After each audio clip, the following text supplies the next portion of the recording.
30 minutes ago, while walking towards Key Biscayne, we attempted to go on the sand barefoot. We were hanging out, stretching there for about 5-10 minutes, and then a Borders Patrol officer pulled up and in full SWAT gear and in full gear, and asked us very nicely to come off the sand. I did not backtalk or question why, because I feel like I know why. The only thing that they're closing, the only thing that's illegal to do right now is to ground yourself, to root yourself. So if you have a backyard, I encourage you to spend as much time as possible with your family, with your friends, grounding, rooting, barefoot on the ground, on the sand, on whatever you have, soil, grass, whatever you have naturally underneath you. This is important, and we need to do it, all of us, daily, especially right now as they're developing a 5G technology that is partially meant to interrupt these vital processes. We're a battery, the human body is a battery, and we're living in a society where the lifestyles that we have don't help us recharge that battery. When the officer told us to get off the sand, it reminded me of being a child and playing that game, The Floor is Lava. And I can't believe that we're being duped into believing that the floor is lava, because literally this is what they're saying. If you actually listen and if you actually think about it, what's the difference between putting my feet on the sand and a few inches to the right, putting my feet on concrete? Let's say somebody sneezes and it lands on both surfaces, the sand and the concrete. A cop is gonna come over and say, it's really, really deadly, the floor is lava here, but over here it's safe. So there's so much disinformation going around that the belief that the floor is lava it's so stupid, and yet this is what we're encouraging. We're encouraging people to not be in nature. This is the only thing that this quarantine and this isolation is actually achieving. It's achieving, and please notice this, it's achieving you staying at home in a box where there's a guarantee that you're going to be next to electrical signals through your fridge, through your air conditioning, through the Wi-Fi network, right? And they can then guarantee that you're being exposed to a heavy dose of that radiation. Now, this might sound crazy, but there's studies out there that prove that this type of radiation is really, really harmful. So I don't want to go any further and sound crazy, but look into it. Look into how electromagnetic waves affect your body, your brain, your heart. Study how hugging a person affects the electromagnetism of your heart. Study how grounding yourself, right? Study how eating and drinking regular clean water is good for you. Study how sleeping 8 hours is good for you. Be skeptical even of what I'm saying, but understand that you can run this experiment yourself. You can try and ground yourself just by yourself, isolated. Go into a park. I know it's illegal, but just step on the edge of it. Go to a beach or a sand or something and just try to stand there. Somebody's gonna come over and tell you that you cannot do that. They won't have an explanation, or if they have an explanation, and next time I'll ask for an explanation in a very measured way so that I don't get arrested. They don't have an explanation. They're just following orders, and the orders they're receiving from above are simple orders. They don't need to give them more information. They don't need to explain the science behind why incarcerating you in your own house through a process called quarantine might make you so weak, physically speaking, that you can't fight off any illnesses, whether it's, I don't even want to say the name because I don't think that's causing it. I personally think it's our inability to transport oxygen from our hemoglobin down to our tissues. And as somebody who's been interested in correct breathing practices forever, I noticed this in my clients 5-10 years ago. This isn't something that's new. This is something that it's a tendency we're leaning towards as a culture. And I mean, we are weakening ourselves as a culture, as a species. It's a shame to think that this body that we were given by our ancestors after years and years, thousands, millions of years of evolution, we don't see it as a sacred vehicle that we need to be responsible for and constantly train to make it more and more solid, more and more rigid, healthy, dense. Like nutritionally sound, right? Like it needs to be that. It's almost as if we were handed a baton and we need to catch it in the other hand and run that relay race further. What we're doing specifically in the last 50, 100 years is taking that baton and just throwing it. Like, we don't give a shit about the human heritage site that is our bodies that we were given, that we were bestowed by our ancestors. We don't care about that anymore. And it's really, really tragic. And some of us are so far removed from health that we actually believe that using a whole bunch of alcohol on all the surfaces is what we need to be healthy. We don't need that to be healthy, guys. Like, alcohol in this form did not exist until 100 years ago. Our ancestors never used it, right?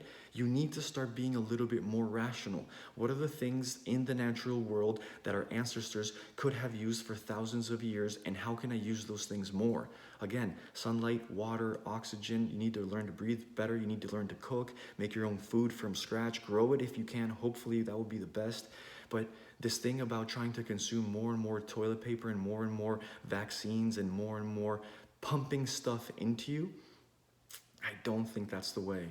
I really don't think that's the way. And that's a personal intuition, and it served me very, very right up until today. I'm 34, going on 35, and I feel like I'm one of the healthiest people I know. I haven't been sick in 3 years and counting. And when everybody else was dropping like flies, during the last 3 months, it's April 5th, 2020, nothing's happened to me. Training jiu-jitsu and exposing myself to that thing that's supposedly going around, I personally believe it's not a pneumonia caused by a virus. I think it's something that's been manipulated and modified. I personally believe that you can very easily get the interaction of electromagnetic waves to interfere with biological agents inside your body, whether those agents are natural or not so natural. So if I personally believe that this is going in a specific pattern, they are trying to apply non-biological or biological matter into you that can therefore be controlled with some sort of electromagnetic technology.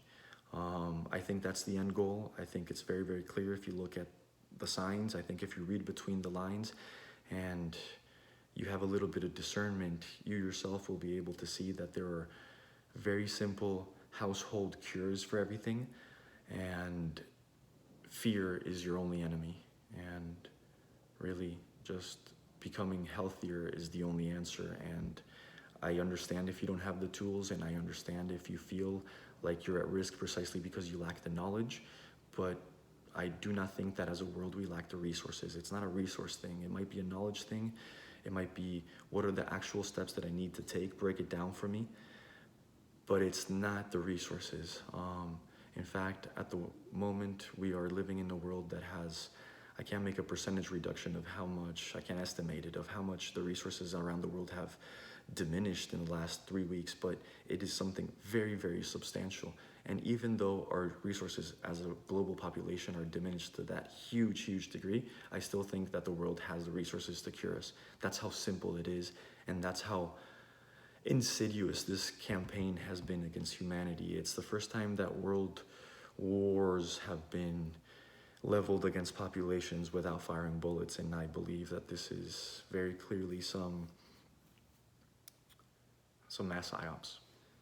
So just be careful, ground yourself, eat right, love your family, your friends, because that's a big part of the agenda. As I was walking, my partner and I were realizing that the coupling ahead of us were just having an absolutely shitty time. They were fighting with each other the whole 300 yards we were walking besides them, and I even noticed how that started to transpire, and it started to invade us a little bit. And I'm not here trying to avoid responsibility or anything, but I was noticing how some people being agitated will make other people agitated, and some people being calm will make other people being calm.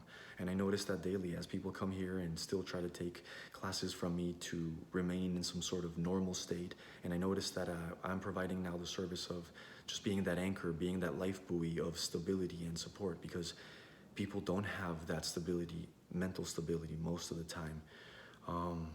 And so this couple, they're about 55, 60 years old, and I feel really bad for them, and I know that there's a lot of people in the same boat where you might even love your partner, you might even have kids that you love with them, but you're in a pressure cooker and you've been in this pressure cooker for so long, you were used to flying and giving yourself a little respite from each other, and there was a routine where you kind of got to self-soothe and defog in a different way, but now it's not happening. It's not happening, and so those people who used to be able to deal with life situations a little bit better because they used to have resources, let's say, now in this new situation where they don't have those resources, call it space, call it time apart, call it whatever you want to call it,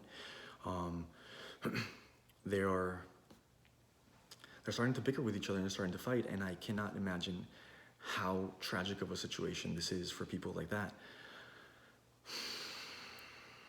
Please, walk, breathe, ground yourself, eat right, love the people around you, like develop strong personal connections, save money wherever you can.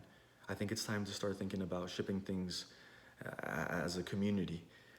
If you get some sort of food delivered, talk to the community and see if more people want to share that cost with you and benefit. And if they're doing something similar, if they're getting bread from the source that you don't have, maybe they'll invite you into that source. And if somebody pickles their own vegetables, now is the time to start trading your homemade whatever for those pickled vegetables. If you've got a yard and you know that other people don't have a yard and you don't mind the company and you want to talk, please invite them into your yard. If it's mango season and the mangoes are starting to come, please share those, trade those, like develop a thick network, a social network. This term, social isolation, it's something that I think it's as innocuous as the disease that might be out there. If not worse. I think social isolation has been proven in other mammals through experiments. I think it's been proven in even our species in experiments like jails and stuff like that. Most prisoners will prefer to be even gang raped than to be in isolation for a prolonged period of time, you know? Yeah, no, it sounds really, really crazy, but when they're faced with that option and you give them either 10 months of isolation or you can come out into the prison yards and run the risk of being raped, people will take that risk. So I think that this is all part of the program, part of the programming. We were being told that it's normal to be socially isolated. I would not be surprised if one of the biggest effects of this lockdown is that people don't shake hands and don't hug anymore, they don't kiss. I know that Americans don't do that so much, but I know that land people do that all the time, and I wouldn't be surprised if you see some sort of callousness develop in that sense. I'm not saying Americans are callous, I'm not saying northern cultures aren't warm. You get the point if you're not trying to create conflict where it doesn't exist. All we're saying is we as a human race and population have never been as divided as we are right now. I want to point something else. I lived 4 years in India. I know that this concept of social distancing will not work in India, and I would like to posit that as a possible argument towards why this thing kind of seems like fake to me. March 24th, 2020, there was a mass exodus out of Delhi. Millions of people exited the city of Delhi in the form of public transportation, private transportation, walking, horsebacks, mules, whatever they possibly could. While waiting for all these public transportations to arrive at locations, they had negative space between them. What I mean is they were literally on top of each other, as Indians often are. This will not change. This has not changed. And if it in fact was true that being so close to one another caused the virus to communicate and spread rampantly, then I think that within the next 5 to 10 days, if not previously, we would have seen a decimation of Indian culture, because these people, like I said, were traveling from Delhi to all over the rest of the Indian subcontinent. So effectively, carriers were then therefore transmitting to all regions of India this disease. Well, I mean, if you believe what you're being told in the United States, right? That's what we're being told. That's why we're in home right now under quarantine. Now, if you look at news reports, people were leaving India not because they thought they were going to die from some disease or something else. They were leaving because they knew they were going to die of starvation. I think that's a little bit of foreshadowing. I think we should actually have a counter looking at how many deaths. I'm sorry, we have a counter going for how many deaths are minute by minute being accrued worldwide and in each country. I think we should have a counter for how many people are losing their jobs, going unemployed, and are panicking from an economic point of view. I think that's a much more important point and counter to be looking at daily. We're not doing that, of course. And yeah, how many people are losing their job hour by hour, day by day, week by week? And if this goes on for 2 months, for 3 months, how many people are going to be out of a job in May, in June, in July? That's the real question. Because my partner just looked at her phone and looked at how many deaths there had been in Russia, right? And she first looks at the number in the first column that says total amount of people exposed. Then the second column says total amount of people that have recovered. And those are very large numbers. And then it says total amount of people who have died. 45 in Russia, April 5th, 2020. This has been going on for 3 months. And like most of you probably already know, those 45 deaths aren't deaths from the virus necessarily. There's a lot of false positives, but also during this time, most of the people that are dying for conditions related to pulmonary incapacity are being classified as dying from that virus. It's not scientific. I'm not saying that the virus isn't real. What I'm saying is that the current way that we are measuring how many people are dying from this is not scientific at all and does not count as data. It doesn't. I mean, anybody who's ever taken statistic, anybody who has ever tried to understand how to collate data could very clearly see that it's useless data. It's useless data what we're collecting. Furthermore, some doctors are starting to speak the truth, and they're saying that what they're seeing in the ERs aren't actually cases of some virus that is affecting the lungs. What they're seeing is a problem with the oxygen delivery from the hemoglobin in the blood that has the oxygen down to the cell that needs to receive the oxygen. Now, if you're interested in learning how to breathe better, I can't make a better recommendation than this book. I would love to have a link on my website. I don't at the moment, so it's definitely not going to benefit me. Patrick McGowan has a great book. I'm sure you can get it on PDF if it's not shipping right now. Understand that, practice, get better at it, and you will definitely benefit from proper breathing mechanics, from the process of getting the oxygen-rich hemoglobin to unload at the tissue site where you actually require the oxygen to be, because you don't require the oxygen in your blood vessels, in the blood. It's not going to be helpful there. What you need it is to be delivered to the sites, the tissues, the organs, the muscles, the vital tissues that will then use that oxygen for whatever it is, whether it's digestion or movement or whatever. The tissues are not getting that oxygen, to break down the book really quickly, because you have not been trained to exhale and hold the exhalation for long enough to create a certain amount of CO2 in your cells, which will then signal the blood to release the oxygen from the hemoglobin and put it into the tissue. That's it. It's as simple as that. Your tissues are not getting oxygen because you don't breathe right. This is the disease we all suffer from. I've been telling my clients this for 7 years at this point. It's been written in yoga books for thousands of years. We know how to cure ourselves of anything. Please, don't let fear infect you.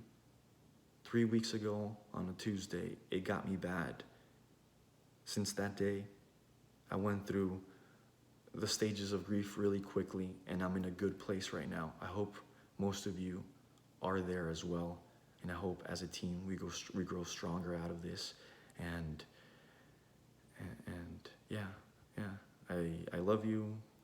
I'm sending you love. I'm worried for my family. I'm worried for my friends.